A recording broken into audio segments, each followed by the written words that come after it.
Hey, Justin, you want to watch a movie? Yeah, sure. What you got? What do you think about, No, I saw it last week. Oh, what about, Not again. Oh. How about this? Wait. You want me to watch what?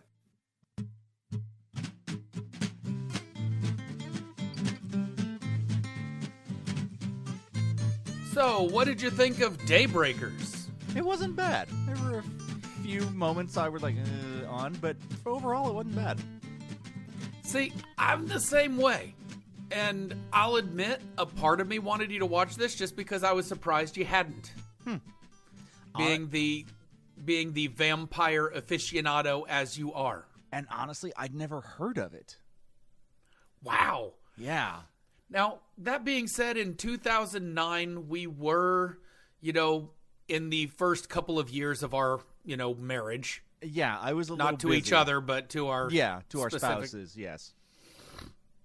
So, but this is one I'm pretty sure that I watched, I had just started my new job, and it was one of those where I wasn't sleeping well, at nights, because I was kind of stressed with the job and what I was doing and how to do it and so forth. Mm-hmm. And rather than keep my spouse awake, I would go down to the, TV room and just find a movie. And this one was one of them that I picked up from the $5 bin at Walmart. Yeah. And so, as it is. So, for those of you just joining in, this is You Want Me to Watch What? The podcast where Justin and I, who have seen dozens of movies between the two of us, recommend something the other hasn't seen, and we talk about it. And we invite you to be here to listen in on us basically just kind of fanning out over movies. Sometimes good, sometimes bad, and sometimes kind of a mixed bag of it. Mm-hmm. And in this case, we are watching the 2009 dystopian sci-fi action horror vampire film. I love how Wikipedia puts all of the different genres possible. Yeah. When you're doing this. It's not just dystopian. It's dystopian sci-fi. And it's not just that, because there's fights in it. So it must be action, but it's vampires, which means that it's horror, but there's a very specific subgenre of horror that deals with vampires. So it is a dystopian sci-fi action horror vampire film. Yes. In this case, directed by Michael and Peter Spierig and starring Ethan Hawke, Willem Dafoe, although in this one he's Willem Defriend. This is true. And Sam Neill as kind of the big names that I recognized out of the gate on this. So tell me if this sounds familiar.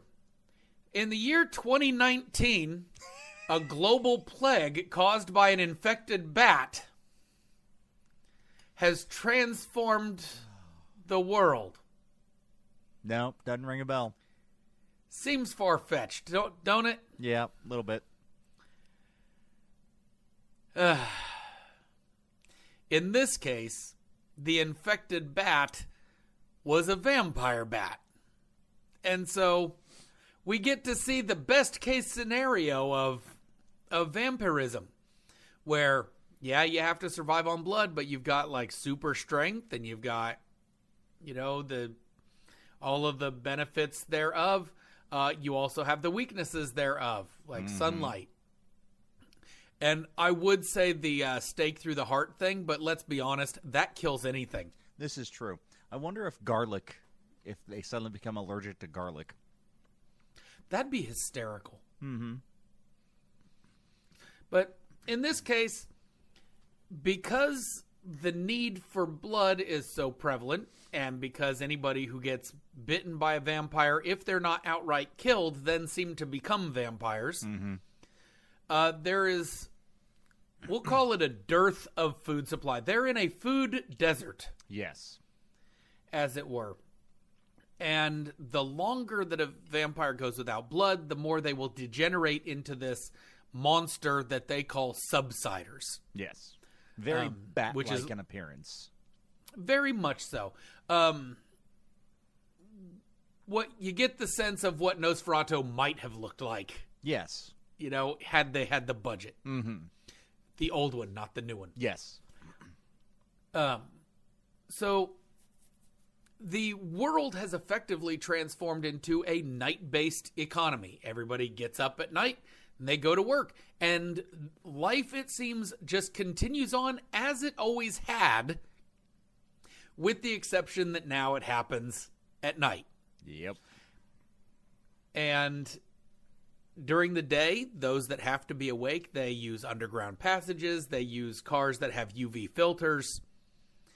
And a couple of corporations, because of course it's a couple of corporations, have kept some humans captured and alive for their blood. Because that's the food. Yep. And a blood bank, if you will. A blood bank, if you will. So, as it goes, Ethan Hawke's character, Edward, is the head scientist guy for Bromley Marks. Bromley Marks is a large corporate supplier of human blood. And he and his colleague, Christopher, who's played by Vince Colosima, they're trying to come up with a blood substitute. What's something that they can use so that we can eliminate this food shortage we have? Since clearly there's no cure for being a vampire, we have to figure out how to survive as we are. Right. And so they're working on that. They're testing their fake blood on soldiers in the Vampiric National Army to not great effect. No. Unless you want to see vampire heads explode fairly graphically. Yeah. I'm going to stop you for a second. That scene, not the exploding head part, but that whole scene did make me chuckle because they've got him on an operating table hooked up to monitors, and it's just flatlining the entire time. They're watching his temperature. But you just see the constant line of no pulse, no respiratory going by, and that made me chuckle so much. It is one of those things that you watch and bothers me a little bit that they were injecting it. Yeah. Rather than it being like a food tube through his nose. Right. You know, like that's what it should have been. Drink this. Yeah.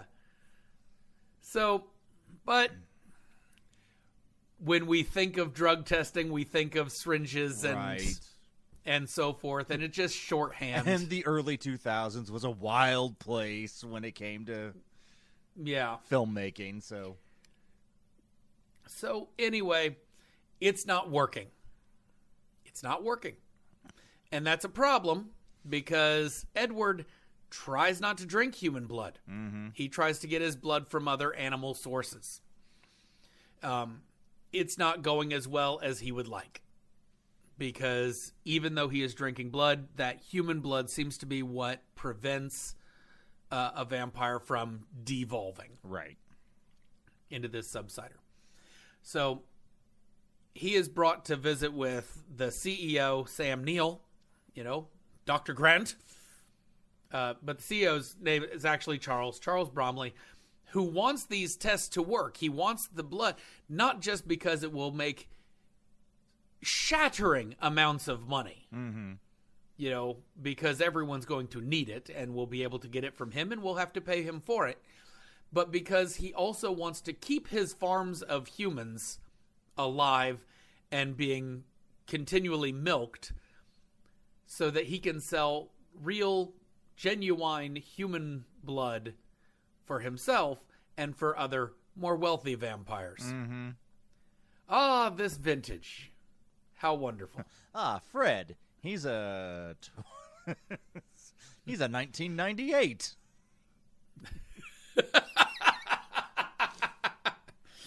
Oh, the 80s were such a good year. Yes. 1982, such a good year. So, while driving home, Dalton accidentally runs another vehicle off the road, and he goes to check on them, and they're humans. And the cops are coming by because convenient cops make for convenient plot points. Mm-hmm. And so he hides the humans in his car because he can turn on the UV shields and everything, pops up. Humans can't be seen. And the woman from the car sees his identification. She knows what he does. She knows that he's a vampire. She knows all these things. Because this is Chekhov's alliance. Mm-hmm. We have to meet these people before they become a thing. So Edward, he covers for the humans. They get back on the road. And he gets home to find that his brother has shown up. And surprised him with a bottle of pure human blood. Because Frankie likes it. Edward refuses to drink it because Edward, it turns out, never wanted to become a vampire in the first place. Yep. But his brother turned him because his brother didn't want to see, he didn't want to see his older brother die. Sibling love. Yeah. While the two are arguing, a subsider invades the house and shatters the bottle of blood, and the two brothers have to kill it. Turns out they can work together if the situation calls for it. Mm-hmm. The next morning, the lady from the car, Audrey, she visits Edward, and she sets him a meeting with Lionel Elvis McCormick, Willem defriend. Mm-hmm. A human who claims that he was cured of vampirism. His backstory is that he was one of the guys that figured out how to put the UV shielding on cars so that you could drive during the day. Yep. And got in the moment, got in a car wreck, and was ejected from the front of the car and caught on fire because it's the middle of the day, and was put out when he fell into the river before the sunlight killed him. And that brief exposure to sunlight, he thinks, turned him back human. Whatever that scenario was. Yep. Now, Edward agrees to help Cormac try to recreate that cure. Because the only way to prevent humans from being wiped out is going to be to cure the vampire population and bring them back to being humans. So he meets other allies. They're going to figure this stuff out. But the vampire cops and military and Bromley are all in on this, and they're tracking down this group. I'm skipping over a bit in the middle that deals with Bromley's daughter because honestly, I don't think it's all that necessary to the plot. It's not. It just furthers the fact that he's kind of an asshole. It furthers the fact that he's a butthead like that, and it gives the younger brother that slightest bit of motivation to help. Mm-hmm.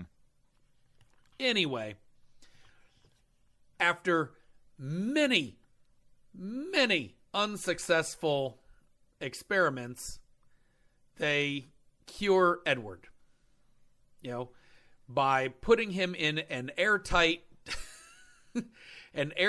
tomb, flashing a whole bunch of sunlight at him until he catches on fire, and then sucking all the air out to put him out. They have a fermentation tank at a vineyard or something. Yeah. But they finally cure him. And when they're traveling about, they're trying to get to some of their allies. They find that most of their allies have been killed, and the little brother Frankie shows up and sees that his brother's back to being human. He sees this other human and kind of on an instinct bites Willem Dafoe. Mm-hmm. And we get what might be the most WTF Deus Ex Machina of the movie, mm-hmm. in which not only are cured humans immune now to vampire bites, but cured vampire blood is the cure. If Edward had been able to bite Willem Dafoe and drink his blood like a vampire should have, then it would have all been solved without all of the painful sunlight burning sensations. Mm-hmm. But I guess we can't have everything. No. In finding this out, they get discovered. Audrey gets kidnapped by Bromley. Edward surrenders himself to try to get Audrey rescued and taunts Bromley into biting him. Well, that turns him human, which then he becomes attacked by all of his starving soldiers. Because what we overwhelmingly learn in these things is that if you're going to be an evil businessman, you really need to be an evil businessman with a great salary and compensation package. Mm-hmm.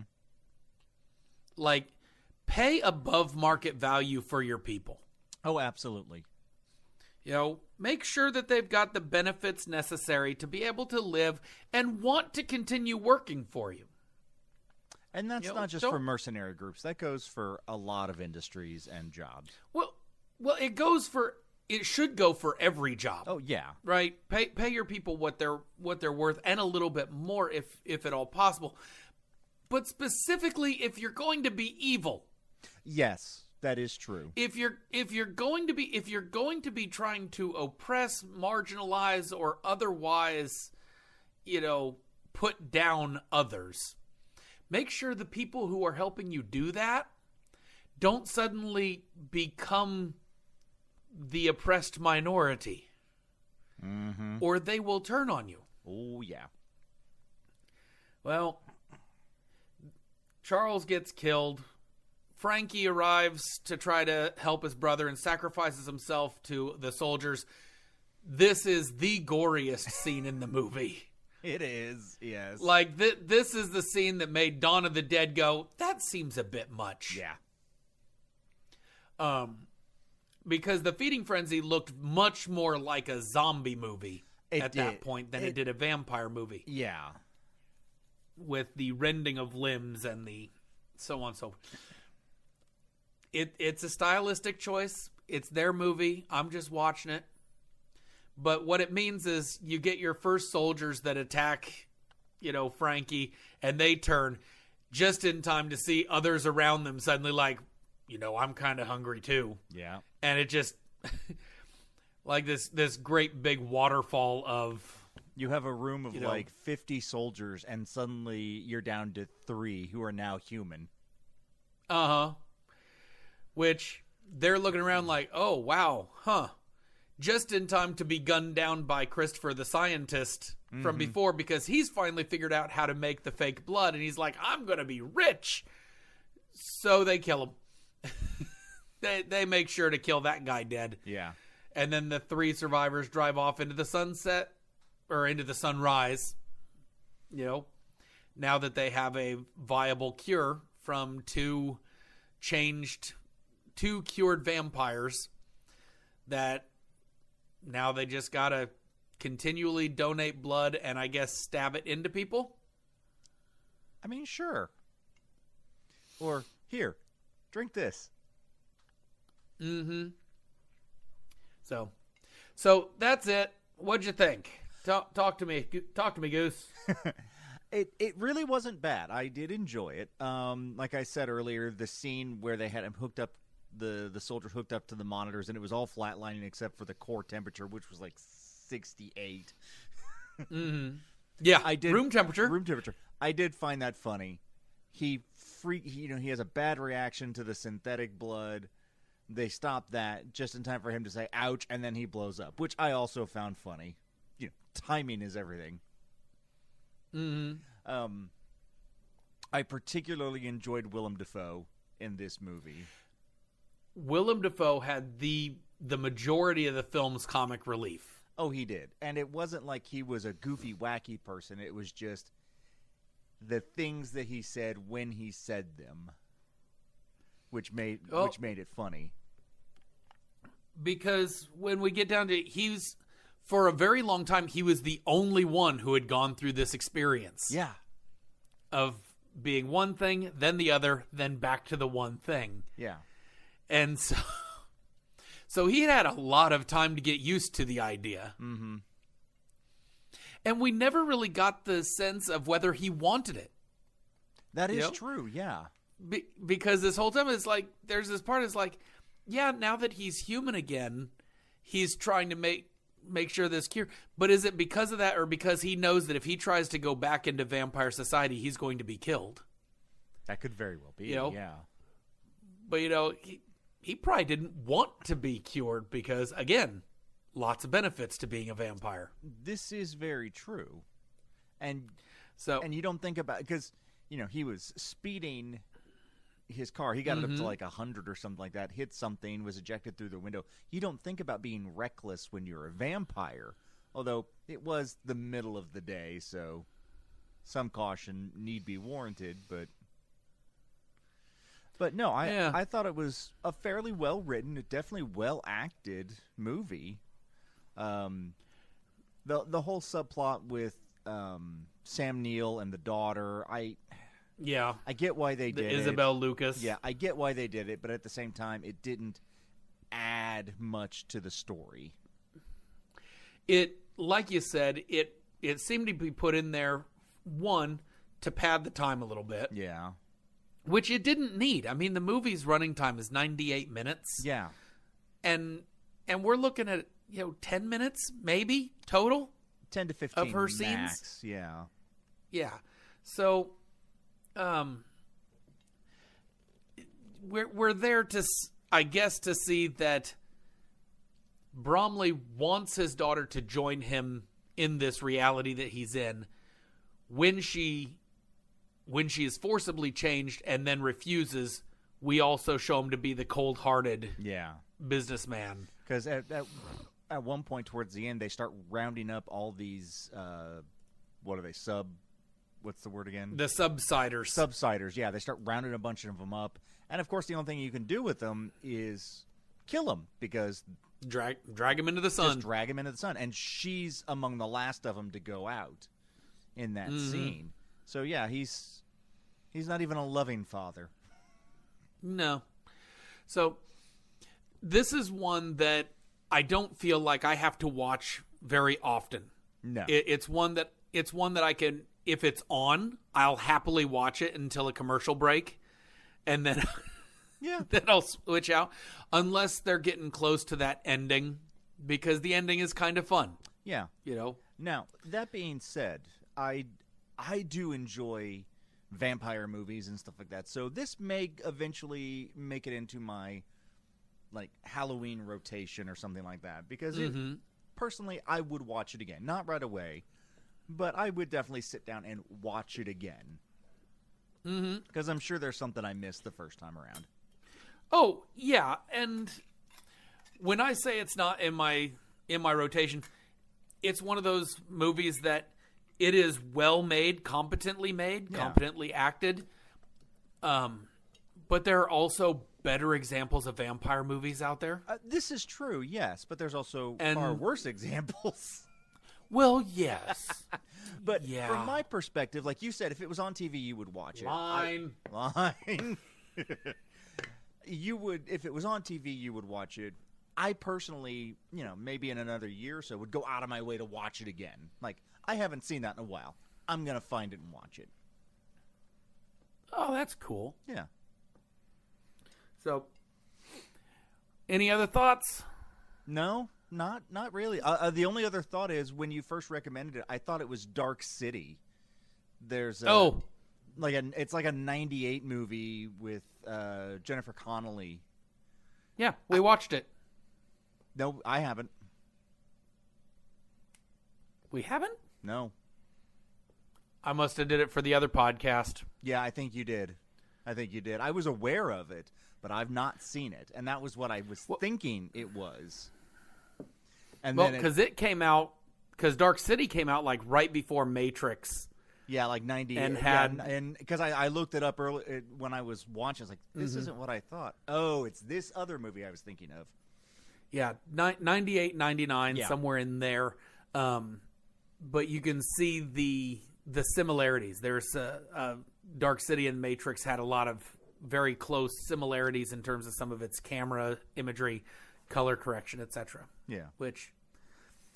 But this is a see it from me. It's not that I think that this is a bad movie. I think that it's a good movie. It is a fun and occasionally comic vampire action movie. in the sci-fi dystopia Film. Yes.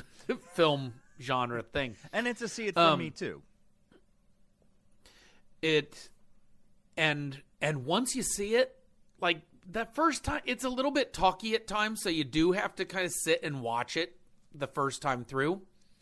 But after that, I think that it makes for a really good, laundry movie, a really good, just kind of, it's on in the house kind of movie. Watch it through the first time, but after that, you can kind of come in and out because you're aware of what's going on. So, all right, cool. A see it from me, a see it from you, and that means it's your turn. I got something. Awesome.